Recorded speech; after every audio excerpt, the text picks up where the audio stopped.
Hey everybody, welcome back to the channel. I'm Dane, your host. I hope you're doing well wherever you may find yourselves. Blessings to all. Today is another episode of Faceoff Friday where I pit two bands or two artists against each other. Sometimes two albums from the same band or artist, but today it's two different bands. And today is a hair metal episode. And the two albums and bands in question are Motley Crue's Shout at the Devil. Had this right when it came out on vinyl, sophomore year in high school, and then Dokken's Under Lock and Key.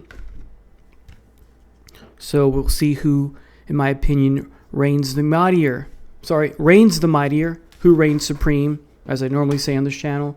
I'm going to do it by the numbers, and at the end I will let you know if my decision, which of the two I like better, is based on doing it by the numbers or just my gut, as I often do on this in this series.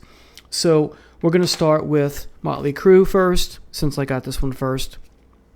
And then Dokken didn't follow that much later, also in high school. So the opening track is really just an introduction to Shout at the Devil, the second song or second track of the album.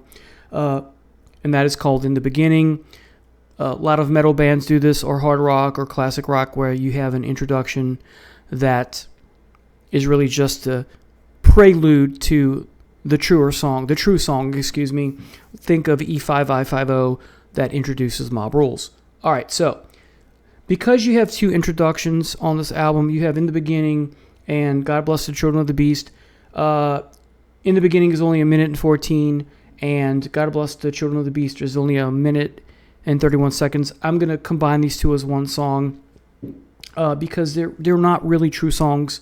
As I said, they're introductions. So combined, these two I give 6 out of 10.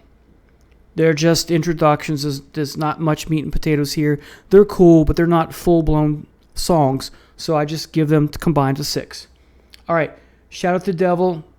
This is one of the hits off the album. One of Motley Crue's best songs by so many. One of my favorite, probably top 3. I give this an 11 out of 10. If you're new to the series, the highest I can rate a song is, there are times when I want to do 12, but the highest is 11, and of course I take that from Spinal Tap. So Shout at the Devil, heavy song.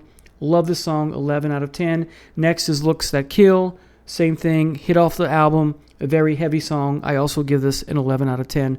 Two of my favorite songs right here. Then there's a Falling Off with Bastard. It's a fun song, not a great song. I give it a 7 out of 10. Then you get, as I said, God Bless the Children of the Beast. Took care of that already. Then you get the Beatles cover, Helter Skelter. I really like this. Of the different remakings of this song, actually, as far as remakes go, I like the Pat Benatar version better. All right, the Beatles comes first, then Pat Benatar, then Motley Crue. But I give it an 8 out of 10. I do like it. Red Hot, my least favorite song on the album. It's mediocre at best. I give it a 5 out of 10. Too Young to Fall in Love, great song. I give this an 11 out of 10. Top 5, perhaps, Motley Crue songs of all time. It's an ear candy type song, sing along. It's got its heavy moments, light and shade, great song. Then you get Knock 'Em Dead Kid, kind of lackluster. Give this a 6.5. Then 10 Seconds to Love. Same thing, give this 6.5. It's like they're trying to recapture Too Fast for Love. I get a sense of that in the title. Perhaps not, but it's not the reason I give it a 6.5. Just it's like Knock 'Em Dead Kid, an okay song, lackluster, but it's below average. I would say average, excuse me. Then we get Danger. Now, I love this song. I give this a 10 out of 10. It's not as stellar as Looks at Kill and Shout at the Devil and Too Young to Fall in Love. Those are the 3 best songs of the album. This would be number 4. Very much foreshadowing Welcome to the Jungle, story-wise, about the dangers of Hollywood. I like it. I love the song. It's great. So 10 out of 10. And if you do it by numbers and divide by the number of tracks, you get an 8.8, which is very good. A 9 is great. So it's approaching great.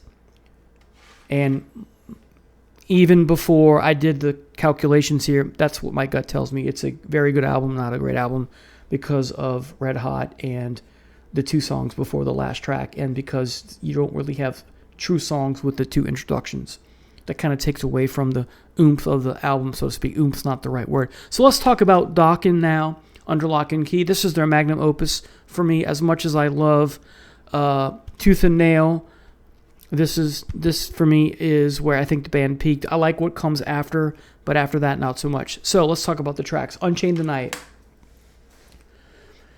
Dokken's pipes. Let me say this. Dokken's pipes here on this album are just phenomenal. There's the light and shade, the ballads, the heavy stuff, the high reaching vocals, and then the more lesser, the lower range, but not baritone, of course. It's not the high pitch, the screaming kind of thing. But I like all of the stuff that Dokken's in true form here. Again, another smoker who has a wonderful voice. So Unchained the Night has some light and shade elements to it. And because of that, and because of the message and the music overall, is just fabulous. I think it's a relatable song, so I give it a 10 out of 10. The Hunter is a little slower, but the story is good. The chorus is catchy and wonderful. I just give this a 9 out of 10. So it's just a step down from Unchained. Of the two, Unchained the Night, Unchained the Night is, of the two, the better song. But The Hunter is nothing to sneeze at. I think it's a very good tune.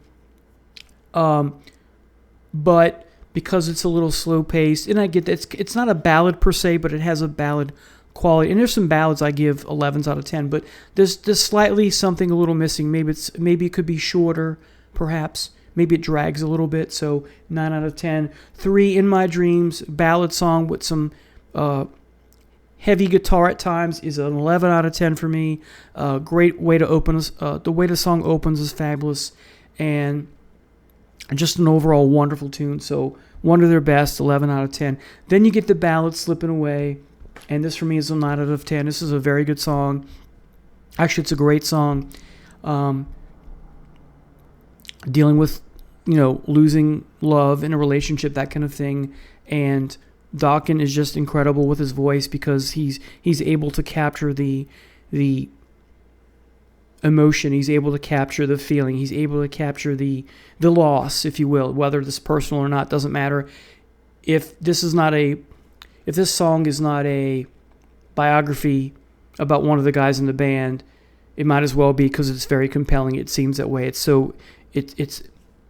Dokken's a great actor, I guess, as the presenter of the person telling his tale about someone slipping away. So that's what I mean. Next is a heavy song, Lightning Strikes Again. For me, this is an 11 out of 10 song. I just love it. I love it when Dokken is heavy. I love George Lynch's guitar. Oh man, if Dokken had done a little bit more of this, wow, just a great song. So 11 out of 10. Great way to close side one if you had this on vinyl like I did in high school. Then you get the MTV hit, It's Not Love, a 10 out of 10. Remember the video? They're on the trailer of the semi going through town, kind of like a parade. Kind of shouty at times, but I do like it. So It's Not Love, 10 out of 10. It hit off the album. Then you get the ballad, Jaded Heart, which I just love to death. This is the 7th track. So yeah, this is a 10 out of 10 for me. Jaded Heart. I sing it when I play it, if I'm alone, not in the car, or here, not when I'm in public. But yeah, this is a great song. Very akin to Alone Again, but different. So Jaded Heart, wonderful.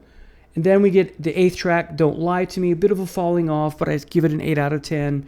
There's some memorable and compelling moments, but from start to end, there's a little bit of something missing, and I'm not quite sure what it is, but it is a good song. Then Will the Sun Rise? Kind of a thrash metal theme here, dealing with nuclear war and destruction and devastation.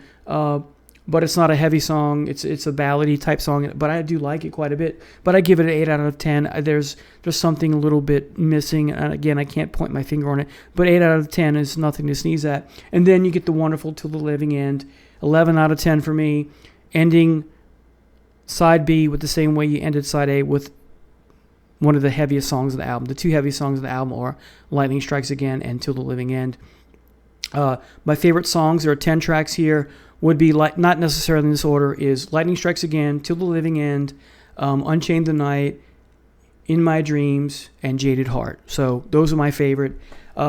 And if you do it by the numbers, you divide, you get a 9.7, which is excellent. A 10 is a masterpiece. So approaching masterpiece, approaching great. And even before I did this, I could tell you right away which of these two I reach for most. It's this one. Okay.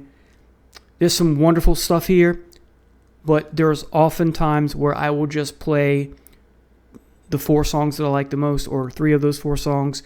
Most of the time I put this on, I just want to listen to Shout Out the Devil, Looks at Kill, and Too Young to Fall in Love, and then I take it off. Most of the time when I put this on, I listen to most of it, or if not all of it. So there you have it, folks. Post in the comments, what are your thoughts about these 2 wonderful albums? Take care. See you next time. Bye now.